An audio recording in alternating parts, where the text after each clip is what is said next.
Assalamualaikum warahmatullahi wabarakatuh. Bertemu lagi bersama saya Bapak Rifki Aldila di mata perkuliahan Teknik Lalu Lintas di kelas A.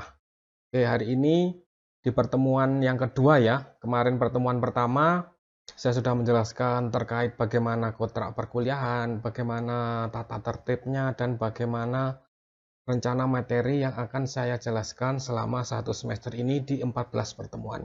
Oke, hari ini Bapak harapkan dengan adanya video ini kalian bisa memahami apa yang akan dipelajari di teknik lalu lintas itu.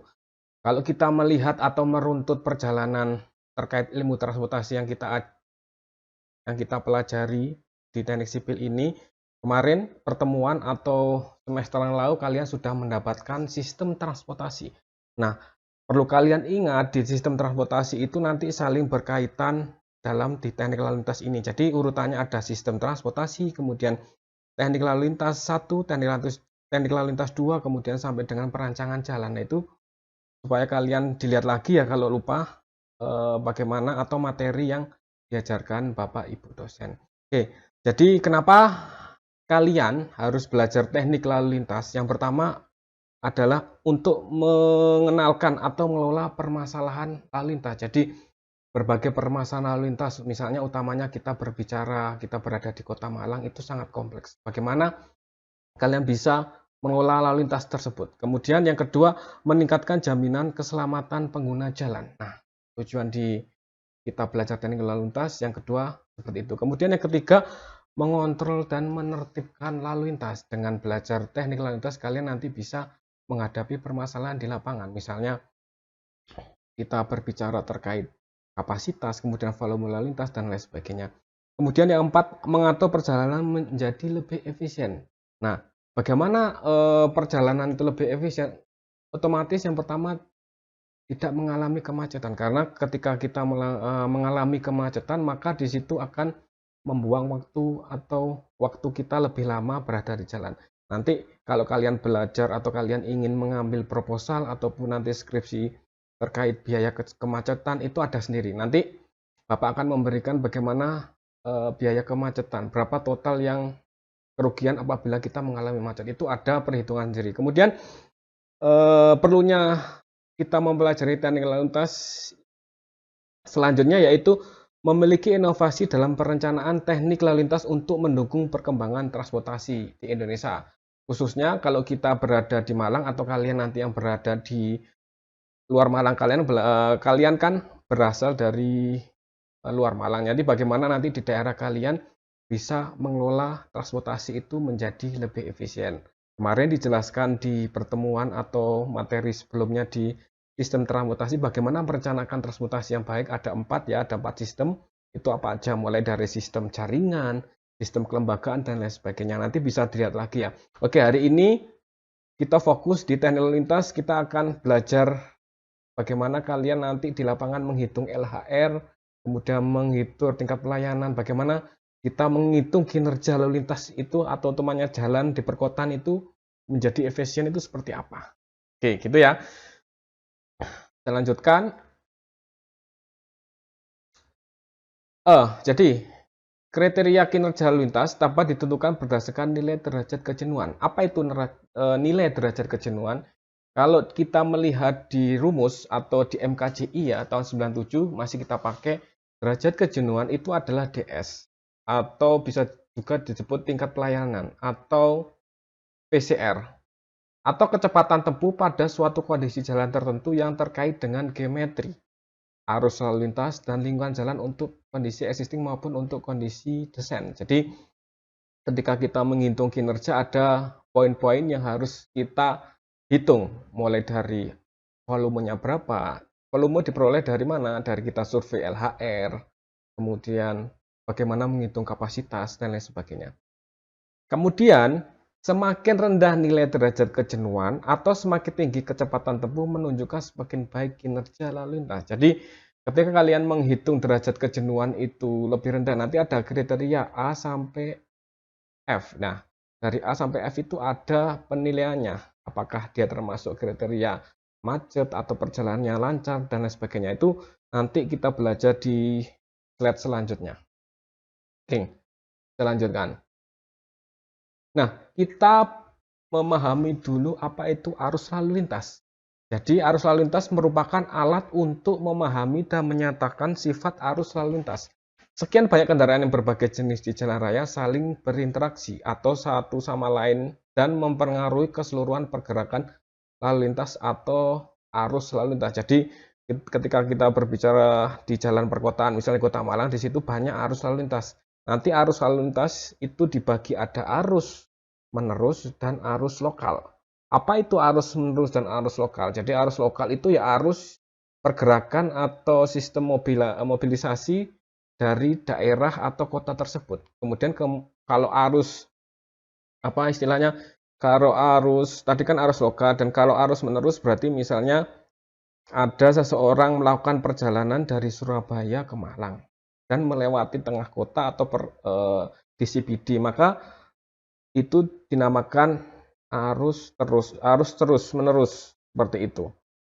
Untuk mengevaluasi kapasitas jalan maupun merencanakan jalan baru, tinjauan diawali dengan evaluasi arus lalu lintas dan pemahamannya. Jadi ketika kita berbicara evaluasi, maka akan membandingkan sesuatu dua hal, dengan kondisi yang sesuai dengan standarnya dan kondisi existing di lapangan. Itu membandingkan apakah sesuai atau tidak.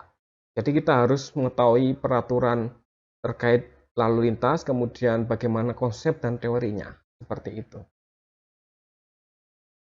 Nah, di sini kita akan berbicara terkait karakteristik arus lalu lintas. Di sini ada parameter lalu lintas dan kuantitas. Bagaimana cara penghitungan atau pengukurannya. Ketika kita bicara volume, otomatis yang dibicarakan di sini adalah volume lalu lintasnya. Kuantitas pengukurannya itu jumlah kendaraan per satuan waktu, atau jumlah pejalan kaki atau sepeda per satuan waktu. Kemudian parameter terkait kecepatan, delay, dan antrian. Kita akan berbicara terkait dengan waktu tempuh, jarak, kecepatan, atau waktu dibagi jarak, ada tundaan, panjang, dan antrian nih, penutupan ya. Kemudian konsentrasi atau kerapatan, itu kuantitas pengukurannya dari kendaraan per satuan panjang. Nah, ketika nanti kita belajar bagaimana menghitung kinerja lalu lintas, yang pertama ada ruas jalan, di ruas jalannya, yang kedua itu nanti ada persimpangan, baik itu persimpangan bersinyal, simpang 3 ataupun simpang 4. Nah, itu nanti ada form untuk menghitung kinerja lalu lintas. Jadi di sini kita pelan-pelan belajar di teknik lalu lintas ini supaya apa? Supaya nanti di selanjutnya, di semester selanjutnya kalian sudah paham, oh ternyata yang diajarkan Pak Rifki ini fungsinya untuk ini, untuk menghitung ruas jalan ini. Nanti bagaimana peletakan surveyornya di sini, bagaimana cara menghitungnya, bagaimana formnya. Jadi di awal saya harapkan itu kalian tidak terjadi miskomunikasi atau salah perhitungan. Oke. Kemudian ada kerangka dasar karakteristik arus lalu lintas. Ada karakteristik karena kita berbicara terhadap arus, kecepatan, dan kerapatan. Ada mikroskopik dan makroskopik. Ini untuk kalian supaya tahu aja ya. Arus nanti hubungannya dengan volume lalu lintas, ada kecepatan, kemudian ada kerapatannya. Nah, kalau kita berbicara terkait jenis fasilitas jalan, yang pertama ada arus tak terganggu. Ini contohnya di jalan tol. Jadi di jalan tol tidak mungkin ada persimpangan atau keluar masuk kendaraan. Nah, yang ini dinamakan jalan bebas hambatan atau jalan tol. Kemudian yang namanya arus terganggu yang sudah saya sebutkan tadi di depan, ada namanya persimpangan bersinyal. Berarti persimpangan lalu lintas bersinyal, ada lampu lalu lintasnya. Kemudian persimpangan tidak bersinyal tanpa adanya lampu lalu lintas dan bundaran, atau yang disebut dengan roundabout. Kalau kalian melihat dulu di daerah MUG ya, atau di Jalan Ijen itu ada namanya bundaran, dan itu fungsinya untuk memecah arus lalu lintas ya. Sekarang dihilangkan ya, ada bundaran. Jadi ketika dari arah utara selatan harus muter dulu baru menuju jalan tersebut ya, roundabout namanya.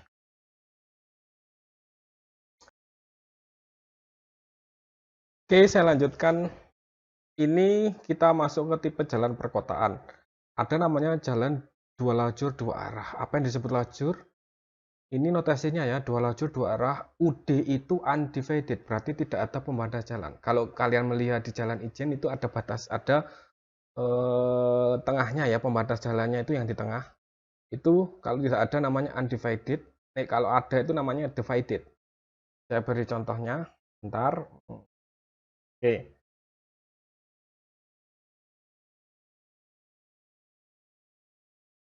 Misalnya ini jalan ya. Ini ya nomor satu ya, dua arah, ada arah ke utara dan ke selatan misalnya. Nah, ini namanya lajur. Satu, dua. Berarti ada dua lajur. Arahnya apa? Arah otomatis kan arah lalu lintasnya. Arah ke sana sama ke sana ya. Jadi dua lajur, dua arah. Nah, ini tidak ada tengahnya. Saya anggap ini tidak ada tengahnya. Berarti undivided. Paham ya? Dua lajur, dua arah undivided. Contohnya apa? Contohnya di Jalan Dinoyo atau di depannya Mall Dinoyo Mall. Dinoyo Mall itu ya. Itu dua lajur, dua arah undivided. Paham ya di sini? Ini namanya lajur, dua lajur, dua arah. Kemudian, kalau semua ini namanya jalur. Nah, jalur. Jalur, satu jalur, di sini ada dua lajur. Ya, paham ya di sini ya? Dua lajur, dua arah tidak terbagi. Undivided. Ini semua ada di MKJI. Kemudian yang kedua, oke, kita yang kedua belajar saya hapus ya. Jalan 4 lajur 2 arah. Oke, kita bikin 4 lajur. Ini anggap aja ada tengahnya ya. Di sini ada atasnya ini. Di sini arusnya ke sana, kanan, ke arah selatan. Ini arusnya ke sana. Ini pembatasnya. Kalau ini apa? 1, 2, 3, 4. 4 lajur. Oke. 4 lajur. Berapa? 2 arah terbagi. Karena apa? Terbagi di sini ada batasnya di jalan ijen. Jadi 4 lajur, 1, 2, 3, 4. 2 arah. Oke. Arah lintas ini kan 2. 1, arah ke sana 1. 4 lajur, 2 arah terbagi. Bagaimana kalau yang tidak terbagi? Ya berarti nggak ada tengahnya ini. Yang tengah ini dihapus. Hanya batas biasa, batasnya ya. Sorry. Ini ada tengahnya. Ya, paham ya? 4 lajur, 2 arah tadi undivided, tidak terbagi. Begitu juga di 6 lajur, 2 arah terbagi atau jalan satu arah 1/3 1 ini ya. Sama ya. Yang penting kalian paham bedanya lajur dan jalur. Oke, dari sini paham ya? Insya Allah ya. Oke, saya lanjutkan. Di sini harus paham dulu tipe-tipe jalan perkotaan. Hapus. Oke, saya lanjutkan. Kemudian di sini kita berbicara karakteristik arus. Di sini ada variasi arus dalam waktu, ada variasi arus lintas bulanan, harian, jam-jaman, lalu lintas kurang dari 1 jam, volume jam perancangan dan volume perancangan menurut arah. Biasanya kalau LHR kita belajar di LHR ini. Lalu lintas harian rata-rata. Jadi kita mencari jam puncak. Misalnya kalian survei 1 hari, kan kalian tidak bisa menebak jam mana volume tertinggi. Mulai misalnya penghitungannya jam 6 pagi sampai jam 10 malam. Nah, dari jam 6 sampai jam 10 malam itu mana? Nanti di grafik kelihatan mana volume yang paling tertinggi volume. Mungkin pada waktu pagi jam 8 atau pulang kantor jam 4. Nah, ini harus survei, namanya survei primer, harus tidak boleh menebak. Jadi harus kalian survei di sini mana yang merupakan jam puncak atau volume lalu lintas yang padat. Kemudian saya lanjutkan, saya hapus ya. Kemudian kita berbaca variasi arus dalam ruang dan variasi arus terhadap jenis kendaraan. Nah, ini nanti kita pelajari satu persatu. Pengertian dari ketiga kelompok jalan. Nah, di sini ada namanya jalan arteri, jalan kolektor, jalan lokal. Nanti ada pembagian ya, nanti di belakang ada pembagian jalan menurut kelas jalan. Oke, menurut kelas jalan. Kemudian menurut hierarki jalan, menurut tanggung jawab jalan itu beda-beda kelompoknya, ada kelas jalan. Nah, di sini aja jalan arteri adalah jalan yang melayani angkutan umum dengan ciri perjalanan jarak jauh, kecepatan rata-rata tinggi, dan jumlah jalan masuk dibatasi secara efisien. Jumlah jalan masuk itu misalnya ada gang-gang itu dibatasi. Misalnya jalan arteri, jalan contohnya adalah jalan Surabaya Malang, itu termasuk jalan arteri. Kok tahu Pak? Itu bisa kalian lihat di Dinas Perhubungan di webnya. Jadi ada kelas jalan. Kalau misalnya di Noyo itu, dia termasuk kolektor apa? Kolektor primer atau kolektor sekunder, itu ada semua. Jadi fungsinya apa? Fungsi menentukan kelas jalan itu untuk menentukan bagaimana penghitungan di kapasitas jalan, seperti itu. Kemudian ada jalan lokal. Jadi kalau jalan lokal, nggak kelihatan ya. Jalan lokal adalah jalan melayani angkutan setempat dengan ciri-ciri perjalanan jarak dekat, kecepatan rata-rata rendah, dan jalan masuk tidak dibatasi. Jadi banyak gang-gang itu termasuk jalan lokal. Misalnya masuk ke unit 3 termasuk jalan lokal ya. Kemudian saya lanjutkan. Nah, kita belajar ke derajat kejenuhan DS. Itu adalah key volume atau arus total. Ini satuannya SMP per jam dibagi kapasitas SMP per jam. Jadi ketika kalian survei LHR, maka untuk mencari arus lintas kalian harus survei LHR. Yang nanti tidak bisa langsung dibagi ke kapasitas. Jadi harus kalian kalikan di koefisiennya atau EMP-nya. Bagaimana caranya? Lihat di MKJI. Misalnya nanti di belakang ya. Nanti dipelajari bagaimana cara menghitung Q dan C. Ini untuk awal aja supaya kalian tahu bagaimana kita menghitung kinerja lalu lintas dari derajat kejenuhan itu. Nanti ada kriteria apakah jalan tersebut termasuk kelas A atau tingkat pelayanan A sampai F. Seperti itu. Kecepatan dibagi menjadi 3 jenis, kecepatan setempat atau spot speed, kecepatan bergerak atau running speed, dan kecepatan perjalanan atau journey speed. Hubungan antara kecepatan V dan waktu tempuh TT dinyatakan dalam persamaan berikut. V sama dengan L per TT. V itu apa? Kecepatan rata-rata berapa? Kecepatan rata-rata dicari diperoleh dari L, panjang segmen. Misalnya, kalau jalan itu kan ada A, titik B, titik permulaan dan titik akhir itu berapa? Misalnya panjang jalannya 10, kemudian waktu tempuh rata-rata misalnya 10 menit atau setengah jam. Nah, ini untuk mencari kecepatan rata tinggal dibagi panjang segmen dibagi waktu tempuh. Oke. Kemudian kerapatan. Kerapatan itu apa, Pak? Kerapatan adalah rasio perbandingan arus terhadap kecepatan rata dinyatakan dalam bentuk SMP per kilometer atau SMP per kilometer ini ya. Arus, kecepatan, dan kerapatan merupakan unsur dasar pembentuk aliran lalu lintas. Pola hubungan yang diperoleh dari ketiga unsur tersebut adalah arus dengan kerapatan. Arus lalu lintas ya. Kemudian yang kedua adalah kecepatan dengan kerapatan. Yang ketiga adalah arus dengan kecepatan. Nah, nanti kita lihat di tabel ini kalian bisa ini ya. Kelihatan ya. Ini. Di tabel ini kalian harus bisa membaca atau nanti mendefinisikan hubungan apa sebenarnya antara kecepatan, arus, dan kerapatan. Apakah ada hubungannya? Bagaimana menurut kalian? Jadi, ketika kita berbicara kecepatan, ketika kecepatan itu tinggi, maka arus lalu lintas pasti rendah dan kerapatannya juga pasti rendah. Contoh, misalnya di suatu jalan, ketika arusnya itu sedikit, maka kecepatan itu pasti tinggi. Misalnya di jalan tol. Di jalan tol itu pasti kecepatan minimal 80 ya, kalau nggak salah, 80 km per jam.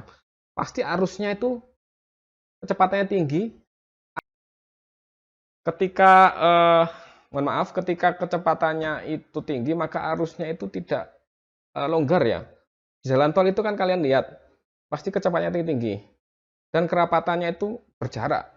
Nah, ini bisa dilihat pada dibaca pada tabel berikut. Nah, ini nanti kalian baca ya, kalian buat PR kalian, apa sih sebenarnya hubungan antara kecepatan, arus, dan kerapatan. Kalau kecepatan tadi dinotasikan dengan V, arus itu apa tadi? Arus apa? Coba dilihat, arus ini kan kecepatan. L panjang segmen dan TT waktu tempuh ya. Arus itu Q tadi ya. DS sama dengan Q per C. Kerapatan. Kerapatannya ini. Depan tadi. Ya. Apa nanti kalian bisa mendefinisikan. Yang penting kalian paham. Ketika kecepatannya, ketika arusnya itu tinggi, maka kecepatannya itu akan berkurang. Dan kerapatannya bagaimana?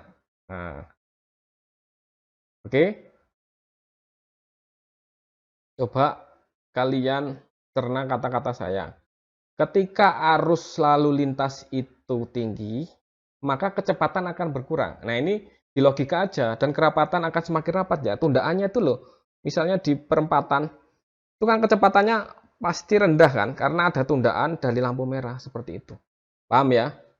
Oke. Nah, ketika kita berbicara tingkat pelayanan, apa itu tingkat pelayanan? Tingkat pelayanan menggambarkan kualitas atau unjuk kerja pelayanan lalu lintas. Jadi, ketika suatu jalan itu kita menghitung kinerja lalu lintas, kita bisa melihat dari tingkat pelayanan atau DS tadi. Menunjukkan kondisi operasional lalu lintas dan persepsi pengendara dalam terminologi kecepatan waktu tempuh, kenyamanan berkendara, kebebasan bergerak, gangguan arus lintas lainnya, keamanan dan keselamatan. Faktor yang mempengaruhi tingkat pelayanan. Di sini ada yang pertama adalah faktor jalan. Lebar lajur, tadi sudah disebut ya, lebar lajur, kebebasan lateral bahu jalan, keberadaan median, permukaan jalan alimen, pelandaian jalan, keberadaan trotoar dan sebagainya. Nah, ini faktor jalan. Kemudian faktor lalu lintas adalah komposisi lalu lintas. Apakah di situ ada, kan di situ kalau lalu lintas kan ada sepeda, kendaraan bermotor, mobil, truk dan lain sebagainya. Kemudian volume, distribusi lajur, gangguan lalu lintas. Kemudian sini nggak kelihatan keberadaan kendaraan tidak bermotor, misalnya sepeda, ataupun gangguan samping. Nah, gangguan samping itu misalnya kendaraan berhenti di bahu jalan yang mengurangi lebar efektif jalan seperti itu. Oke, saya lanjutkan. Tingkat pelayanan jalan yang sudah saya sebutkan tadi ini ada di MKC. Kalau tingkat pelayanan A itu kurang dari 0,6, berarti karakteristiknya itu arus bebas, volume rendah dan kecepatan tinggi, atau pengemudi dapat memilih kecepatan yang dikehendaki. Nah, ini tidak usah dihafal. Tadi kan DS sama dengan Q per C ya. Coba bentar ya. DS Q per C. Nanti DS atau tingkat pelayanan jalan itu nanti keluar misalnya 0,7. Oke, 0,7 kalau dilihat di tingkat pelayanan jalan masuk mana? Oke, masuk ini ya. Ini kalau ini kurang dari 0,7 misalnya 0,71 ya.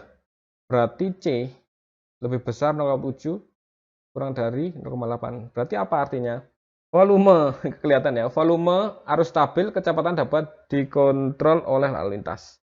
Nah, ini masih dalam keadaan stabil di sini. Kalau misalnya DS-nya ketemu F, maka itu sudah mengalami kecepatannya rendah. Maka kerapatannya semakin rapat. Berarti di sini sudah terjadi kemacetan ini. Bagaimana cara tingkat pelayanan itu meningkat?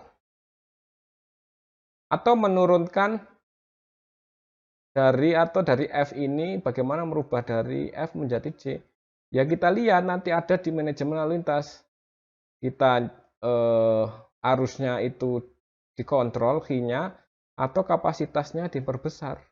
Seperti itu. Nanti kita langsung praktek di contoh soal ya. Oke, saya hapus dulu. Kita lanjutkan. Nah, ini sama juga ya tingkat pelayanan. Ini kecepatan ideal. Jadi kecepatan kalau sudah F itu berarti di bawah 15. Berarti kan kalau orang Jawa itu ringgi-ringgi itu ya, pelan-pelan. Seperti itu. Ini tabelnya. Kita lanjutkan lagi.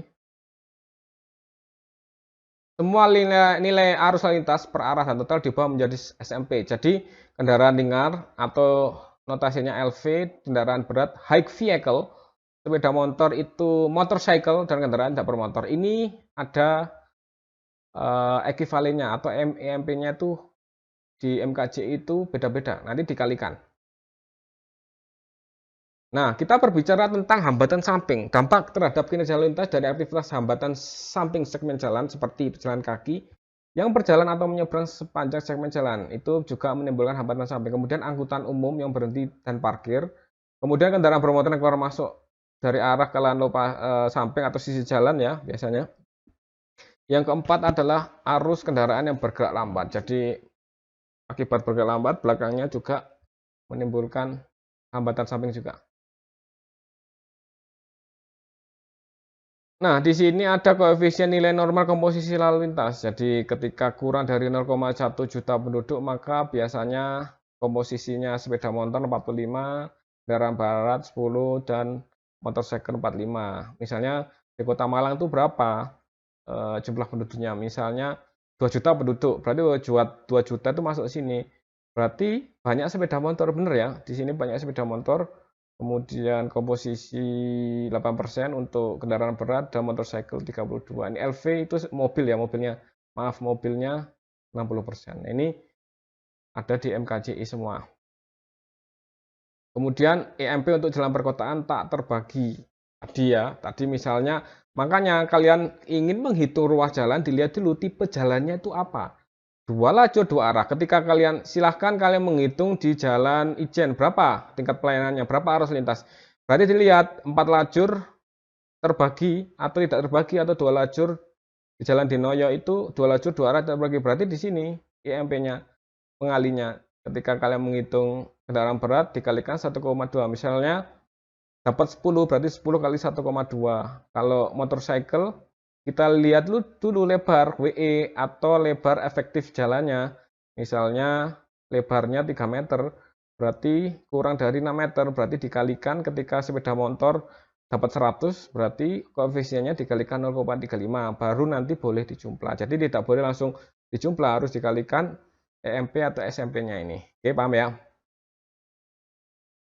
Nah, bagaimana perhitungan kondisi lalu lintas? Perhitungan pemisah arah dapat dihitung mulai persamaan berikut. SP sama dengan HI-DH1 dibagi DH1/2.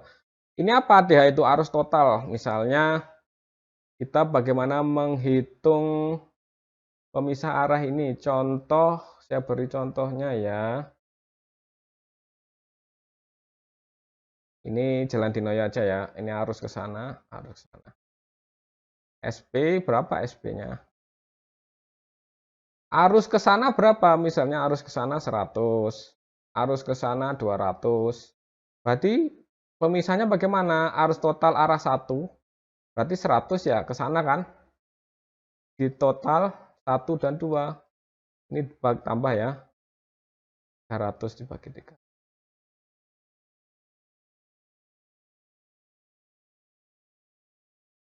1/3.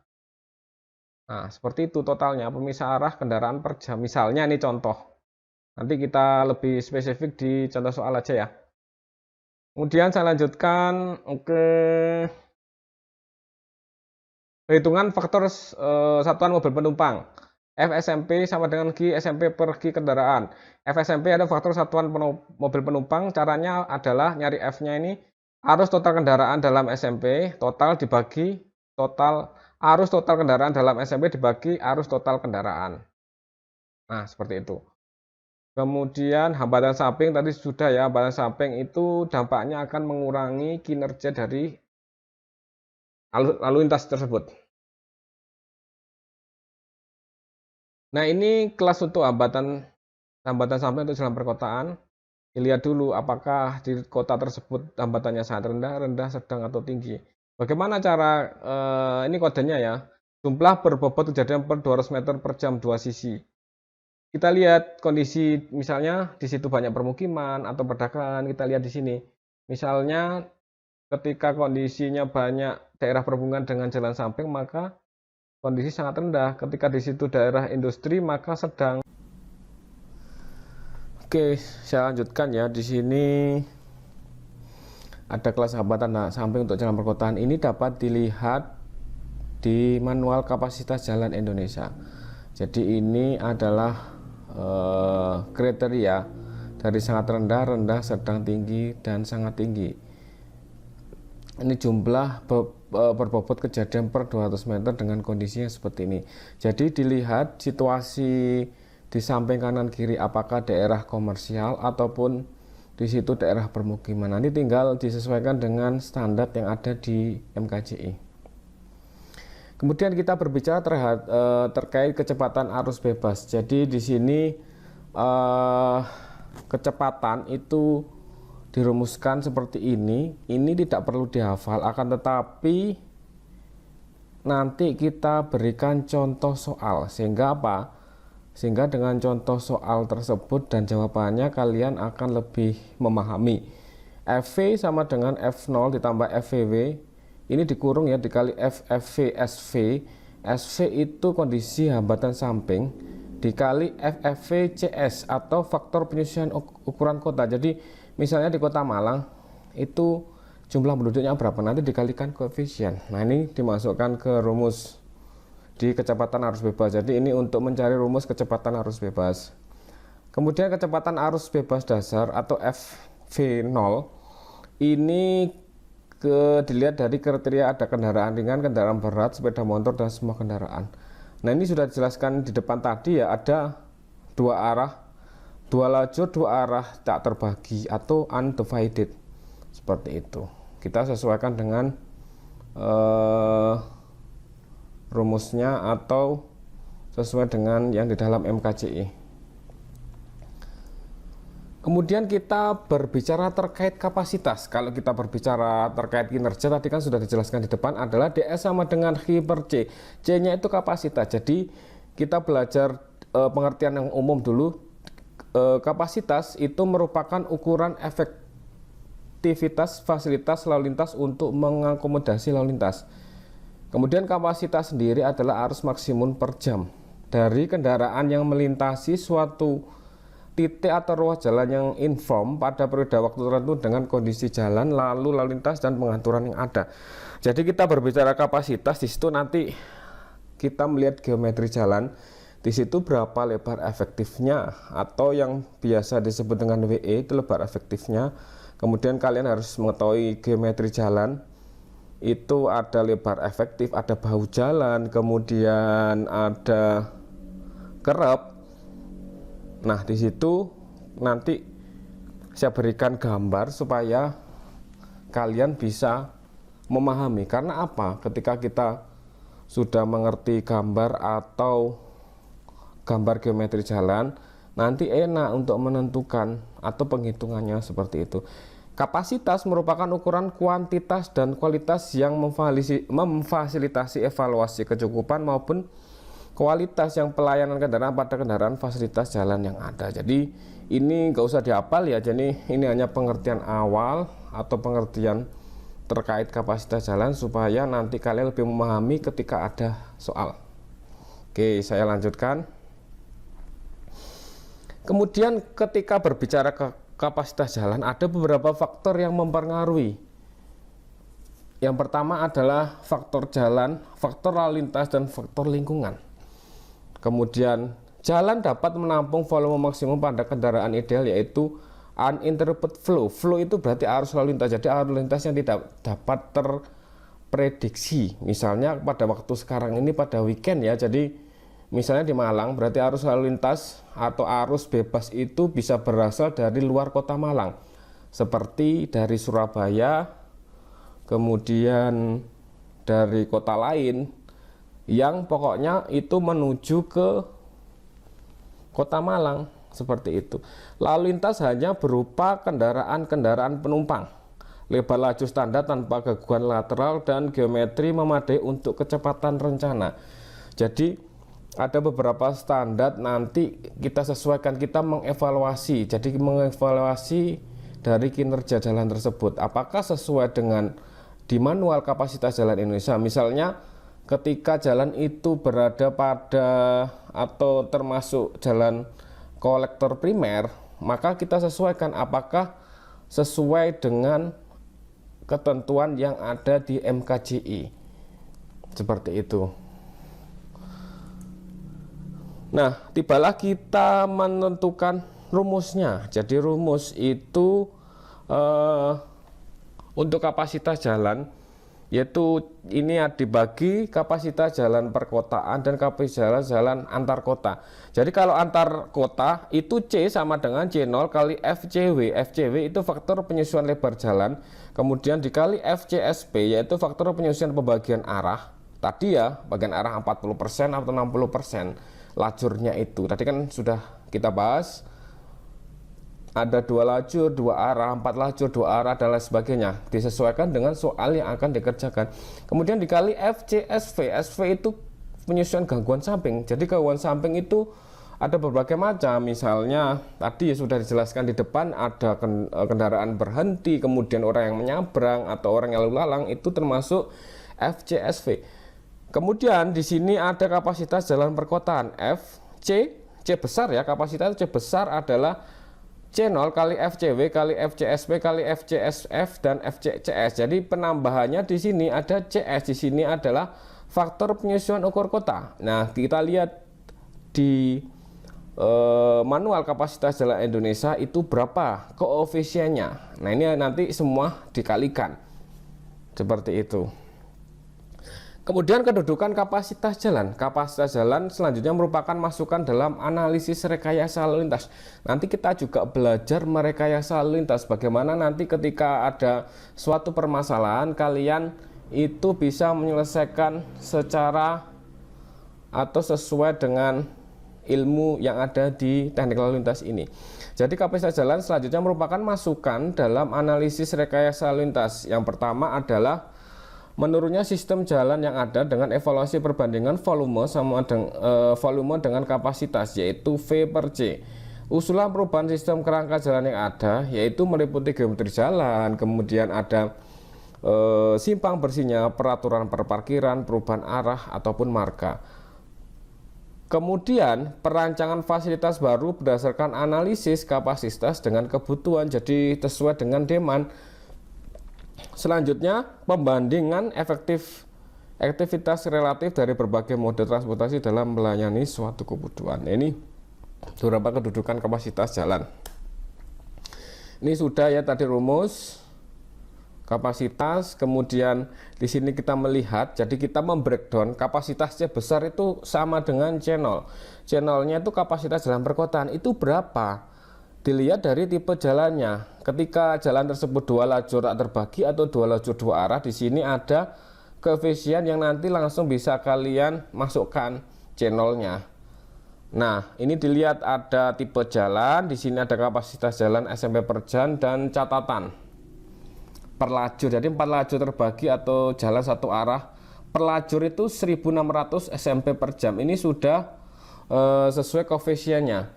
Kemudian 4 lajur tak terbagi 1500 dan 2 lajur tak terbagi 2900. Ini untuk total 2 arah. Nanti ketika kalian memasukkan ini jangan sampai salah. Karena apa? Nanti kalau salah ini nanti hasilnya aneh dan nggak masuk akal. Nah, perlu diperhatikan untuk kapasitas dasarnya. Kemudian penyesuaian lebar lalu lintas atau FCW. Ini bisa dilihat juga di lebar jalur lalu lintas efektif. Misalnya di Jalan Dinoyo itu 2 lajur 2 arah tidak terbagi, maka per lajurnya itu lebar efektifnya berapa? Ketika lebar efektif 5 berarti FCW nya itu min 0,95. Kemudian 4 lajur tak terbagi, per lajurnya 3, maka FCW nya min 4. Ataupun per lajurnya itu 4 lajur terbagi jalan satu arah 3 meter, maka FCW nya itu dimasukkan min 4 seperti ini. Oke, lebih mudah memahami nanti kita masuk ke materi soal ya. Jadi ketika saya menjelaskan gini panjang lebar tanpa adanya contoh soal dan pembahas, kalian pasti bingung. Gitu ya. Silakan kalian simak sampai habis, sampai selesai. Kemudian ada FCSP. Jadi di sini FCSP itu pemisah arah, ada 50-50, ada 55-45 sampai 70-30. Bagaimana penghitungnya? Lihat di slide di depan. Bagaimana cara menghitung FCSP? Kemudian FCSF. Nah, FCSF ini di sini ada kolom tipe jalan, ada kelas hambatan, kemudian ada kerep atau penghalang.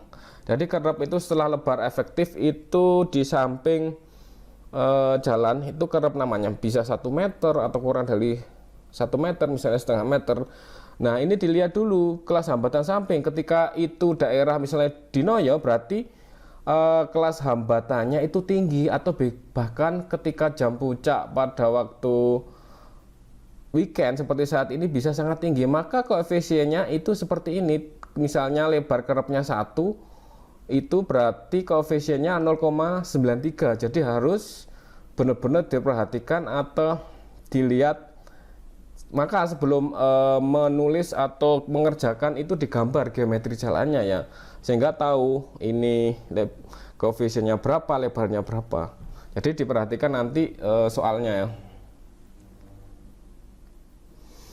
Untuk faktor bobot atau hambatan samping, nah ini hambatan samping itu bisa pejalan kaki, kemudian kendaraan berhenti, kendaraan masuk dan keluar, ataupun kendaraan lambat yang akan mengakibatkan antrian. Ini ya faktor penyesuaian ukuran kota ya, tadi FCSCS. Ini misalnya di Kota Malang itu jumlah penduduknya 3 juta penduduk, berarti ini ya ringnya adalah 1 juta sampai 3 juta. Berarti di sini maka faktor ukuran kota nanti di rumus kapasitas itu langsung dikalikan 1 yang belakangnya ya. Seperti itu. Jadi saya harapkan itu dibaca, nanti minimal kalian download di MKJI-nya. Jadi di MKJI kalian download, kemudian dipelajari. Oke, saya lanjutkan ya. Nah, di sini ada metode peramalan. Sepertinya ini metode peramalan yang terakhir ya. Untuk apa metode peramalan ini digunakan ketika akan memprediksi ramalan lalu lintas, misalnya jangka pendek, jangka menengah, ataupun jangka panjang. Kalau misalnya sesuai kebutuhan, bagaimana sih sebenarnya proyeksi kita atau peramalan lalu lintas di 10 tahun mendatang, maka digunakan metode peramalan ini. Apa dasarnya? Dasarnya bisa dari pertumbuhan kendaraan bermotor. Dari mana dapatnya? Ini biasanya di Dinas Perhubungan. Jadi lihat trennya 5 tahun ke belakang berapa, nanti ketahuan rata-rata pertumbuhan per tahunnya itu berapa. Nanti tinggal dimasukkan di N-nya ini. PN sama dengan P0 1 plus I pangkat N. Jadi N itu jumlah tahun yang dihitung. Misalnya kita ingin mengetahui 10 tahun mendatang bagaimana sih ramalan lalu lintas di 10 tahun mendatang, berarti N-nya atau jumlah tahun yang dihitung adalah 10 tahun. PN itulah jumlah variabel pada tahun ke N. Kalau P0 adalah jumlah variabel pada tahun dasar. Nah, ini penghitungannya, atau ada yang menggunakan VT sama dengan V0 1 plus I pangkat N, itu terserah, atau pangkat R. Ini terserah, yang penting kalian paham ketika ada soal dan ketika ditanyakan peramalan 10 tahun mendatang. Oke, seperti itu. Nah, kemudian daftar pustaka yang saya pakai, yang pertama ada MKJI ya, tahun 97 ini tetap. Kemudian ada peraturan Menteri Perhubungan, ada bukunya Munawar tahun 2006 terkait manajemen lalu lintas perkotaan, kemudian bukunya Morlock tahun 95 pengantar teknik dan perencanaan transportasi, bukunya Oglesby dan Hick judulnya Teknik Jalan Raya, kemudian bukunya Indrajaya, dan bukunya Tamin, Ofyar Z Tamin. Nah, ini merupakan bapak transportasi. Jadi buku ini wajib kalian minimal, kalau tidak punya itu meminjam di perpus. Kalau punya ya silahkan kalian beli di, kalau di Malang itu saya sarankan di daerah Wilis, itu lebih murah daripada di Gramedia. Seperti itu. Jadi tadi rangkaian ini cukup panjang ya, mulai dari awal sampai akhir. Ini masih terkait tingkat pelayanan. Ini masih tingkat pelayanan jalan perkotaan ya. Nanti belum menghitung bagaimana tingkat pelayanan dari persimpangan, kemudian persimpangan bersinyal, itu nanti beda tersendiri. Oke, tibalah kita akan, setelah saya menjelaskan untuk lebih memahami yang apa saya jelaskan ke kalian, maka ada sedikit tugas ya. Jadi sedikit tugas ini oleh-oleh dari saya.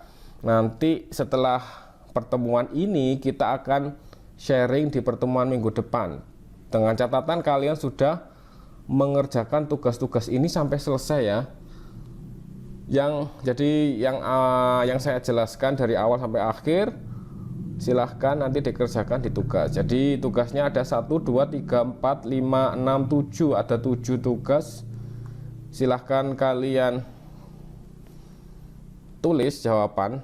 Jadi mulai dari jelaskan apa yang dimaksud dengan kecepatan dan waktu, sampai dengan jelaskan konsep hambatan samping dan aplikasinya dalam rekayasa lalu lintas. Bagaimana peraturannya? Tugas ini dikumpulkan tanggal 12 Maret ya, jadi minggu depan. Kalian mengumpulkan, nanti di sistem di Google Classroom itu jangan sampai kalian terlambat. Paling lambat jam 12 malam. Jadi cukup panjang ya, 1 minggu saya kira sudah cukup panjang untuk mengerjakan tugas ini. Kemudian di luar itu ya silahkan dikumpulkan, tapi nanti nilai saya kurangi seperti itu. Jadi mohon diperhatikan, tugasnya kan cukup lumayan ya, waktunya 1 minggu.